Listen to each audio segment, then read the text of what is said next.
Okay, we're gonna make meatball marsala with polenta.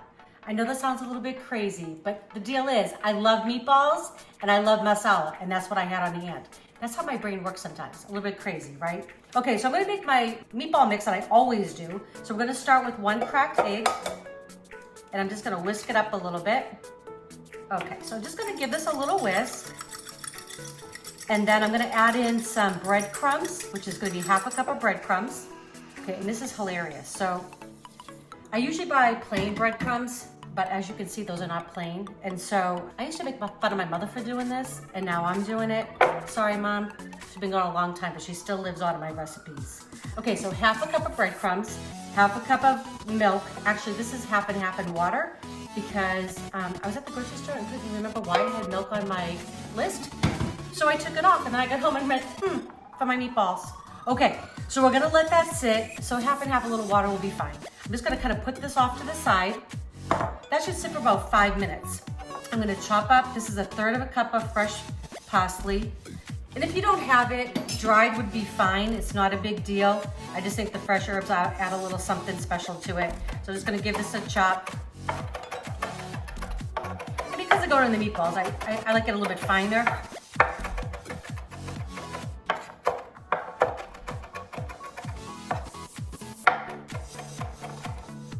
Okay, that looks just about right. I'm just gonna let that milk and breadcrumb sit just for a few minutes, and then we're gonna mix it all together and have meatballs.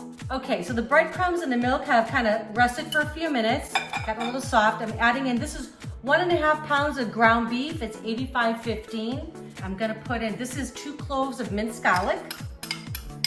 Love it. This is my chopped parsley. And then I have 1/3 cup of pecorino romano. I just absolutely love it. It's my favorite. You could use Parmesan, that would be fine. This is 1.5 teaspoon of Italian seasoning, 1.5 teaspoons of kosher salt, and 1/2 teaspoon of ground black pepper. All going in there. The sleeves are rolled up. Time to get a little messy. This always grosses out my husband. Sorry, love. It's the only way you can make good meatballs. Whatever. A little bit of love. All right, I'm gonna keep mixing. Get this all combined. And then I've got my little ice cream scoop here, which is like a 1.5 tablespoons. And I'm just gonna kind of try to get the same size meatballs. I'm gonna put them all out on my cookie sheet here that I got lined with parchment paper. They're gonna go in a 375-degree oven for 1/2 hour. Okay, so the meatball mix is all ready to go. Just gonna kind of scoop it in and plop them on down. If you want to make them like a little bit more round, a little fancier, that's fine.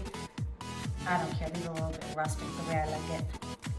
I'm gonna get served with some masala, some mushrooms. And so this is how my brain works, you know? My husband's like, how do you come up with these recipes? Well, I'm cheap, first of all, so I don't like to waste food.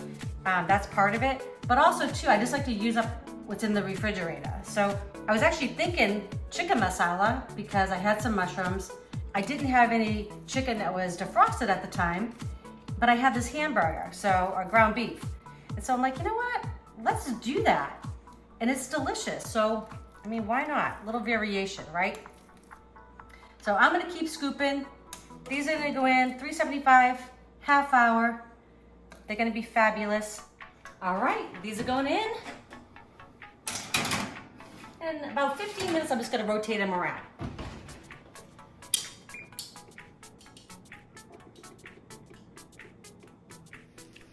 Okay, these smell and look delicious. So these are ready to roll. Just gonna take them out. Okay, so now here in my pan back here, I've got 1 box, which is 4 cups of chicken stock. I'm gonna make the polenta. You could use water, that would be fine. I just think it adds a little bit more pizzazz, right? Okay, so this, believe it or not, is quick cooking polenta. So for all those people that I judged you before, I am so sorry. This is amazing. I never thought you could actually make polenta in a minute. You can. You're gonna see how fast. Once this comes to a boil, I'm gonna start pouring this in slowly. It's gonna come up to a bubble. I usually actually burn myself in this because it comes together so thick, so quickly. Right here too, I also have a budded pan. It's an 8 by, I don't know, I think it's an 8 by 11 or 8 by 12 pan. Doesn't really matter. I just like mine because I like it to kind of form up. I like to make little squares out of it. You could eat it just as is, soft when it comes out of here. Okay, we are ready to go. So nice and slowly, that's kind of the key. You just kind of want to stir it in, batches here. Don't get me wrong, I still like the long cooking polenta, but you know what? The busier I get, I take all the cheats I can, and this, it just tastes fantastic. So just gonna come back to a bubble, and then you'll see it just come and thicken up. It's crazy, right? So I'll put it on the heat a little bit.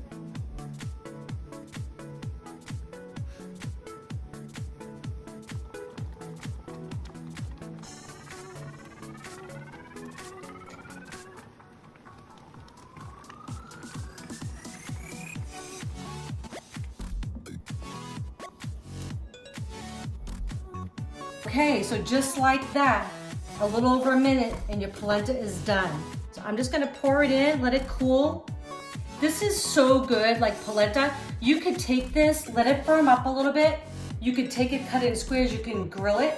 You could take it, put it in squares, put it in a skillet on the pan, a little bit of butter in there. Take it out, put a little bit of honey on there with some, say, raspberries. Fabulous, a little powdered sugar. It can become like a little dessert. I love this stuff. So I'm just gonna let that cool. I'm gonna clean up around here and then we're gonna get the masala going. Okay, so we're gonna finish up our masala. This is 2 tablespoons of unsalted butter. I'm gonna add in just about a tablespoon of extra virgin olive oil, just to kind of cut it a little bit. Butter, if you heat it at too high of a temperature, will actually start to burn a little bit, so I don't wanna do that, so the olive oil will help offset that. Gonna let this melt down. Gonna get our mushrooms in there with a little salt and pepper and get this meatball masala on the table. Okay, so this is 8 ounces of our pre-sliced white mushrooms. Hey, you know, sometimes I just take the help. Hey, mushroom overboard. Take the help when I can. So put them all in there. I know sometimes there's controversy over like to salt or not to salt while the mushrooms are cooking. I have never found them to make them tough, so I just salt. So you do what you like, but I salt, and then I'm gonna add just a little bit of ground black pepper. And I just want to cook these till they get nice and browned, and then I'll start building the masala sauce. This is so easy, honestly, to make, and you pay like 20 bucks for this in a restaurant, right? I mean, it's crazy. I think I told you I'm cheap, right? Or frugal, I guess that's probably a better word, but you know, hey, if you can save a few bucks here and there, and then, you know, really save your money to go for a nice restaurant, whatever, that's kind of what I like to do. All right, let those sit and cook for a few minutes, and then we'll build our sauce. Okay, so these have cooked down. They got a little color on them. Mushrooms have a lot of water, so that's why we didn't need a lot of liquid in there to kind of get them going.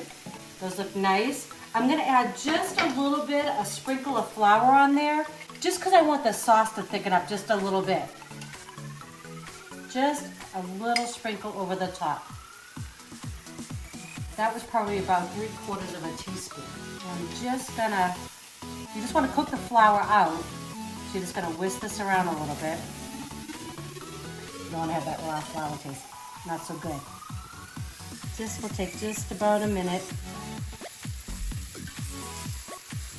And then we're just gonna start building the sauce. So it's so easy. Literally, we're gonna put a 1/2 cup of sweet masala and a 1/2 cup of chicken stock. That's gonna go in there, and it's just gonna cook down for a few minutes.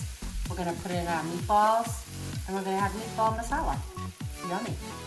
Okay, so I'm just gonna measure out a 1/2 cup masala, going right in. Oh my God, that smells so good when it hits the pan. Okay, same thing, 1/2 cup of chicken stock. I love these measuring cups, it makes it so easy to see. Oops, lost my whisk. Hang on. Casualty down. Be right back. That's how you know you're cooking, right? There's always some kind of little disaster that happens. It's all good. All right, and I just put a tiny bit of flour in there just to thicken up slightly. I don't want this to be a really heavy sauce or a really thick sauce. But I'm gonna let this come up to a boil. I'm gonna let it reduce. It's kind of by half. And then we're gonna put our meatballs in and we're gonna have dinner. That easy. Okay, so this is thickened up really nicely. Just the consistency that I wanted. I'm gonna add in just about half of the meatballs that we made earlier. Just about 10 of them. The recipe made 20. Let's see, 36, 8.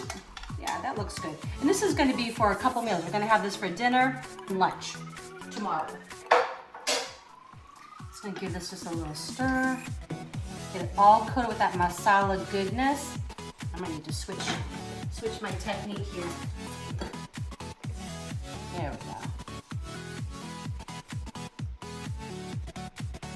I really wish you all could smell this. I know I say it all the time, but it's really doing you a disservice. So good. All right.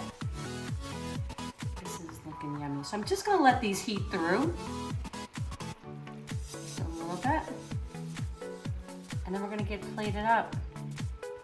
Okay, so there you have it. Meatball masala. Looks fabulous. Please comment, let me know what you think. I'm gonna finish it with just a little bit of shaved Parmesan right on top like that. I think that looks pretty. Plus it'll be a little tasty. Okay, enjoy.